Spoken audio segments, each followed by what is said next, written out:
Hi, this is Rob Polenic of Brutal Iron Gym. Today's workout was shoulders and arms. I decided to do two main circuits. So I did something for my triceps, biceps, and shoulders as a circuit, and then switched the movements up and did another circuit. So the first circuit I did back supported cable tricep press downs, and I was close with my hands at the top, and then as I pressed down I was also pressing out. And that's a really good one for isolating the tricep and getting the outside portion here, as well as down by the elbow. I feel like that's a really good way to isolate both areas, is to have that kind of sweeping out motion.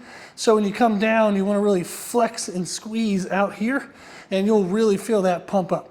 The idea of the back support is just to make sure I'm not using momentum or picking my shoulders, like bringing my shoulders over my arms to kind of gain position, like an advantage in regards to like leverage. So I want to keep my back against that bar, and that maintains a very strict position and it better isolates the tricep. Then I did a cable curl, and I had the cable set kind of around my mid-thigh. And what I like about that is you can target the upper biceps.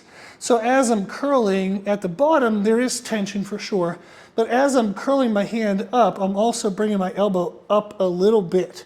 So you'll see if you look at just my upper arm, it actually lifts a little as I'm curling up in the videos, and that helps me isolate that upper outer portion of the bicep. That gets a really nice separation between the shoulder and the bicep, a nice divot there, and I like the aesthetics of that. So I want to keep building that. I saw that on Stan Efferding back when he was doing his bodybuilding IFBB Pro work, and I really like that look. So I wanted to try to isolate that and do that for myself. And then I kept the pulley at that same mid-thigh height and did one-arm lateral raises. The benefit of that against dumbbells is with the cable being at my thigh, when I'm at the bottom, the cable is parallel. Well, it's actually perpendicular to my arm. That would be a good way to think of it. It's perpendicular to my arm, meaning this is going to be the most loaded position. So when my muscle is most stretched, it's most loaded. And then as I would raise up, it does get a little bit easier, not completely like no tension at all, but the tension does fade a little bit towards the top. What's nice about that is that's the opposite of when you use dumbbells. When you're using dumbbells and the weight against gravity is straight up and down, so when my arm is at the top is when the pull of gravity is perpendicular to my arm, so that's when it would feel the heaviest for my shoulder, and then it's lighter at the bottom. So the cable versus the dumbbell is inverse, and that's why I like to include both. So in the second circuit, I did do dumbbell raises to get that complement. And my second exercise for biceps was setting up on the Sorinex Apex rack. The cable stations on the outside, I set the pulleys all the way to the bottom, and I did externally rotated curls. What that means is, if you're looking from the side, when I'm doing the curls, I'm trying to rotate my hand externally, like trying to roll my hand out, and that really exposes this upper inside of the bicep. So I did 10 to 14 reps with it externally rotated, and then I rolled in, so internal rotation, and then did some burnout reps, since that's a little bit of an easier position. I like that because it targets the different areas of the bicep. It's a really good stretch and stress, and it's excellent. So if you get a chance to try it, it's a really good movement.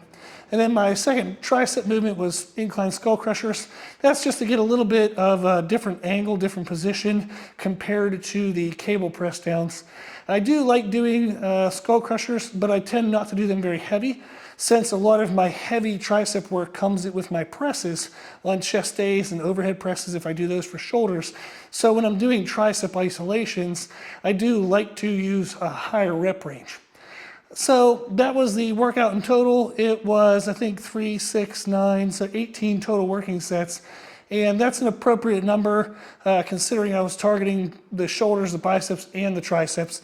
And I train my shoulders and arms about every 4 to 5, maybe every 6 days. So I tend to train them a little bit more frequently than once a week. So I find that volume works out very well for me. So to give this workout a try, I hope you enjoyed, I hope you like it, and thank you for watching.